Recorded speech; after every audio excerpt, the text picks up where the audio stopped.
I wanted to have a slightly philosophical conversation with you about obligations and choice. So we've talked a lot about how we're responsible for the choices we make, and we're responsible for our own emotional and spiritual state. And on the ground, that kind of comes in as checking what are you really thinking and feeling, and then making a choice, taking that action. So, and our choices might be to look after ourselves, our choices might be to do grounding and things, our choices might be to realize we have a psychological program in play and reach for support, NIP, healing, body work, hugs, to work through them. But what if we are dealing with the consequence of other people's choices? And this becomes a really powerful and sometimes paralyzing energy response. So a simple example will be you might have an elderly parent who has made choices in their life that are now affecting you. Or you may even have a young person who's made choices and maybe been given detention, so they're late home to do their chores, or something bigger, expelled from school, and you need to find other sources of support for them to launch themselves through life rather than do it for them. And one of the primary indicators that somebody is trying to make you responsible for the consequences of their choice is the huge energetic and emotional response we have. So if you feel like you, I suppose, energetically want to climb the walls when somebody is making you feel like you should do something, or when you don't want to do something and you feel that you should be doing something, we really need to be allowed to acknowledge that what we feel is legitimate, that we're having a emotional response to something intuitive, energetic, emotional manipulation. There's many versions, and that we're entitled to the truth of our response. Okay, that it is an indication that there is an agenda in play which is contrary to our higher good. And getting our head around solutions can be quite difficult.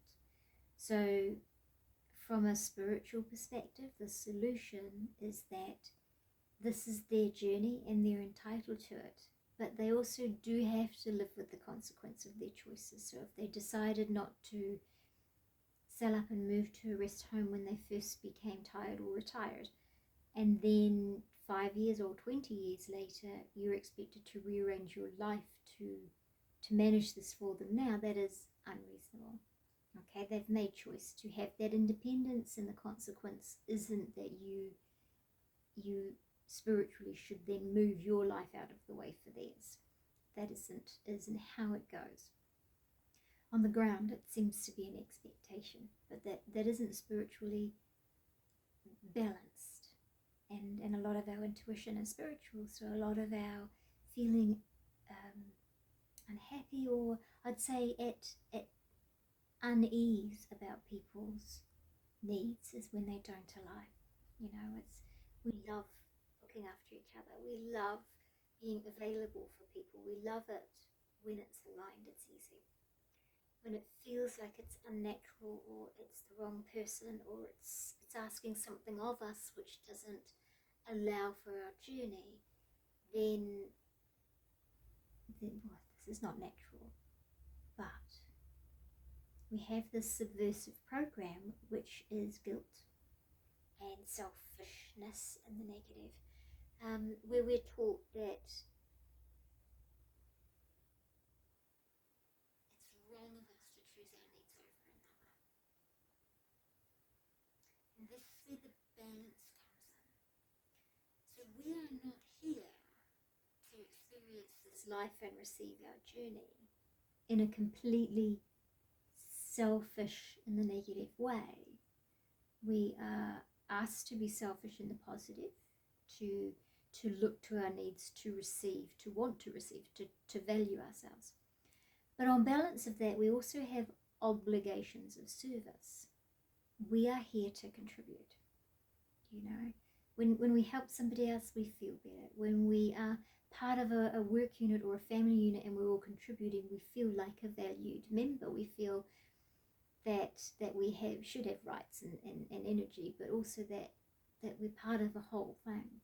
When we look globally and we're part of the whole planet, or nationally we're part of a country, a sports team, or family, flat.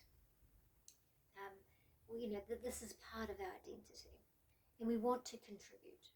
So adults often contribute by raising children or going to work. These are contributions of service.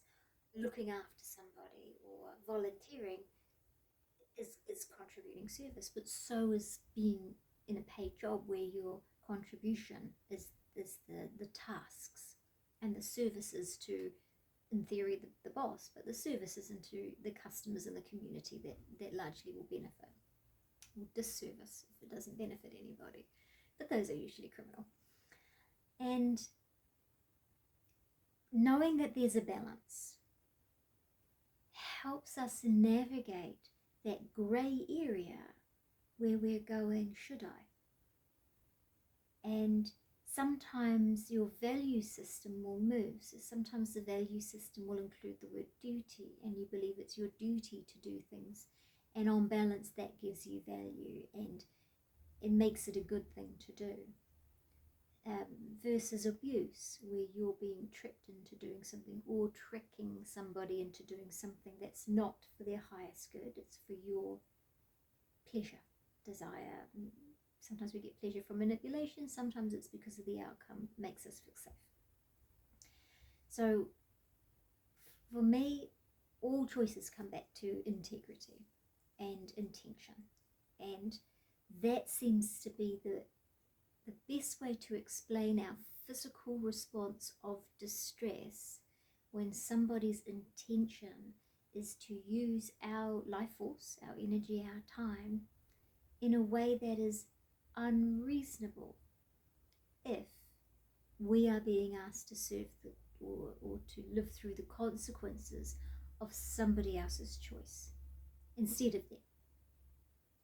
A little bit different where we are all working together with the consequence. That's not subversive. That's not an intentional abuse. That's where we've had a life with these people and they do degenerate and we don't want them in home care, we want them in family, and we bring them into our family, or we go and visit and do service.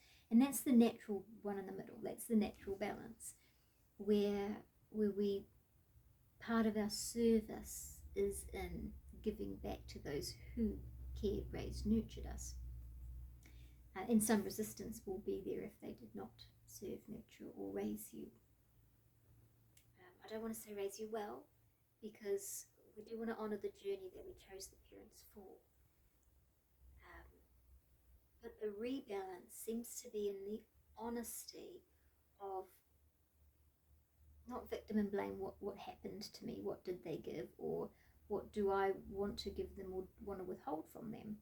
It's in, does it feel right? And this becomes another slightly philosophical conversation about values, about caregiving, about boundaries. And it may not feel right to give up 2 or 3 years of your life to work through the end of somebody else's life because of the natural selfishness of this is our time, this is our life. But it may be in tune with your soul's journey. It may be that the service is part of where your learning and development and progress will be. Equally, it may be the awareness or the unraveling of family patterns that you no longer need to carry, and those kinds of journeys are usually done working alongside in reversed roles where you become a caregiver of somebody who used to be your caregiver, and flip those roles. And that flipping of roles is often where the abuse piece can come in. But equally it can come from the person whose consequences you're being expected to live through. That's a different form of abuse. So we want to acknowledge that there are the negatives, we want to acknowledge that there's the positives, and that there's obligations both ways. And what I love is that the mediator is an energy. The mediator is checking how you're feeling, because you may want to look after your children, your loved ones, serve in volunteer work or for your community. You may really want to be doing all of this, but your body has this massive amount of resistance, which may be exhaustion. And all we need to do is be checking, does it resonate with me? And if it resonates, the energy will come. If it resonates, there will be space made in your life, or the value of the learning will be balanced for the energy that you're putting in. Receiving compensation for service can be energetic, right? Does not have to be paid, does not have to be reciprocal from anybody, because our giving is then conditional instead of unconditional. So really we want to be able to test, and if we genuinely want to or feel that our duty requires of it within our value system, but we are struggling, the responsibility comes back onto us to review the situation. Do we need more help for ourselves, more help for them? Do we need more support or more space? Where are the solutions? We're never solutionless. If it's coming in the hard energy of manipulation and discord or patterns that are unhealthy, then being able to talk through it is very, very useful. And as you know, I recommend we talk to the person's guides and work our way through our process, our needs, our effects, as well as our expectations or what we would like out of the relationship paradigms with the other person before speaking to the human, if you even say things out loud at all. So you get a bit of a process and an understanding to support yourself, to let them shore up your boundaries or show you where the lesson is for you so you can absorb that. So you can see in these ways there's no right or wrong situation, but how you feel about something must be acknowledged, and you are entitled to then take an action that supports you, whether that is changing your mindset or putting in a new boundary or receiving help or recognizing that they're lobbing their energy to you to carry, or recognizing that you're doing that and being able to take responsibility for that behavior and ask for grounding and support instead. So I don't mean to minimize implementation of these kinds of things. The idea of being in service is lifelong, and sometimes when our children are small or we're taking care of our elderly, it's years and it's a lot of physical hours. Whether that is your true destiny, whether that is the right thing for you, will show in your resonance. You may have young children and be deciding whether you want to go back to work or not, and checking the energy, and if the energy is high, then it's the best thing for all parties for you to be going to work. Even though society may teach you to feel guilty about being at work instead of home, it's still your responsibility to do your parenting and connection and engagement, but it will be the better version of you if you are contributing in a way that satisfies your brain or your drive or your even insecurities, your value systems. So when you check a path or a decision or a response you have to somebody, you're getting the truth. And by check, I mean check what's really going on in your body. Do you have tension? Do you have joy? Do you have increase of energy? Do you have less energy? The testing stuff that we talk about talks to your intuition, gets your mind separated so that you can check what you're really thinking and feeling, and then allow the mind to come back and do what it's good at, which is the logical analysis of how and why and why not. So we don't have to do anything blindly. Intuition can be intelligent. But intelligence without intuition puts you in a place where it's harder for you to be succeeding in your journey. And so you often find more blocks or more walls while they try and circle you back to where you do need to be. Although your lessons can be given to you wherever you are on your path, there's definitely an easier version that aligns your journey and your path sooner. But you will always get your learning one way or another. You cannot fail at life. You cannot. You will get what you came here for. I would rather do it the easy way. So, talking about how things make you feel and having support from family and friends, or if it's about family and friends, external providers, counsellors, caregivers. It may even just be an online group where you all get to talk about the highs and lows of this part of the journey. So you can see that the suggestion is not that you do or don't take care of these family members, or you do or don't let people take care of you. It is just checking what pieces are fair and just and reasonable, and honouring when something is uncomfortable, the information is valid, and the action you then have choices on.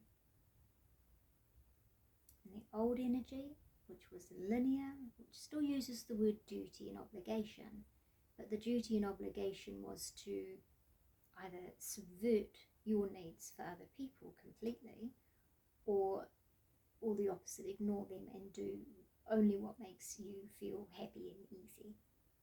Somewhere in the middle would have been common ground. Now, somewhere in the middle is truth.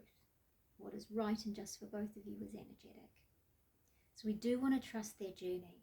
If people have made choice, and the older they are, the more choices they've made, they are the ones who live with the consequences of this. If you have parents who may not have served you well according to your value system, but they've worked very hard for the grandchildren and hopefully changed some of the patterning, so you have evidence that they have changed or grown, then you're much more likely to feel that service to them is of value, that there's a closure of a cycle and a circle, and that is a duty that is just and matches both your journeys.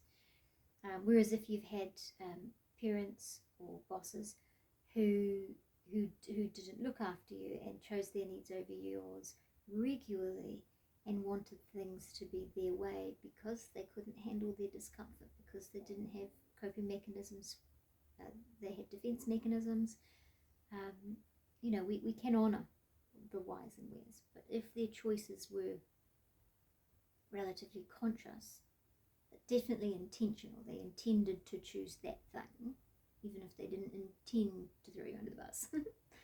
Intention is in the decision. Then you also get to acknowledge that they chose their consequence. So it's really interesting that society seems to ask us to feel sorry for people who are in circumstances that are less than ideal. And we absolutely need to care, and we absolutely need to appreciate without judgment where people are on their journey, and maybe even how they got there. But if they aren't prepared to live with consequences of choice, it can't then be given to somebody else to carry the consequence of their choice for no gain. You will have caregivers who are being paid to care for people who have created diabetic disease from not changing their diet, or have no home due to an addiction problem. They're still allowed support. This is about whether they're allowed to take from you without compensation of some sort, energetic rebalance. Those people get paid, and that is a fair and just rebalance. So it is, and that's why I'm calling it a philosophical conversation, because there isn't a right or wrong that's subjective. It will be an energetic thing. What is right for you right now might be different for what is right for you in 10 years' time. And on balance, we need to take responsibility for our choices. And when there are consequences to our choices, blaming other people or falling into victim energy, we've made choice, not where our choices were taken from us, that this is unhealthy, and that we can't be asking other people to foot the bill for the choices we've made, unless there's growth and learning. Again, if you have caused harm and then learned from it and done something with it, there is an energetic rebalance already done, and so you'll be back in receiving as well as giving energy. So it is a difficult conversation, and it's very emotional. We feel so obliged to stay in the patterns we were given, and we seem to be very, very skilled at revisiting these patterns on our children or pets or our co-workers or our neighbours. So when we stop in the middle somewhere and do the checking and get to be honest with ourselves and get to really honour where we needed more support, or ask for more now, or honour the boundaries we need from people, or ask for more now. These are actions that are the positive, and life doesn't always feel easy. The lessons are easy the first time they're given to us, but sometimes we've come here to really open up and experience and unveil something much more intense or much more dynamic, and we need to get deep into the process. And that is definitely a positive outcome from having loved ones come under your care for long terms, is that you finish a process you've begun, and there are definite values in that. But along the way, you still get to check if things still feel right for you. And a simple example might be, go back to having a loved one come live with you, and an elderly loved one. And you may want to have this person receive the love they deserved, or want to make sure that they feel safe and valued, and then they develop perhaps dementia or Alzheimer's, and you are no longer safe with them because of their behaviour, or they are no longer safe without constant monitoring because of their inability to monitor themselves or rationalize safety. So that's an example where even if the right thing to you at the beginning may have been bringing their care into your space, that at some point you may make a decision that that's inappropriate now. Or the opposite, that you have somebody coming into your care and they have a physical impairment, and you may not be able to lift them for the physicality, but you still feel that they need to be with you to do this journey or to receive the love you want for them. Then you would bring care in, or you would get support in the form of devices, wheelchairs, winches. I'm sure there's a nice word for a winch, but to lift people out of the bed. Or a teenager comes to stay with you and they sell your things for drugs. You still get to decide at which point you want a boundary. If it resonates to keep going with them, then you keep going with them, and you know that there is a solution. If it doesn't resonate, then you are not the right solution, and we have to trust that their journey will include consequences for choices. Or we look at our responsibility and what we are supposed to do. What are our boundaries? Do we need support? Do we need to learn, especially with teenagers? Do we need to learn more about how that communication goes, or more techniques that can be our support as well? With small children when they're sick, or if they are diagnosed with challenges, again, we then have choice. How will we receive support? What boundaries do we need to have in place? A manager takes over a role in a company and then feels to do the very best job. They work evenings and weekends as well, and they don't want to take their finger off the pulse or look to fail, so they really sabotage their regeneration, which we call rest and recreation.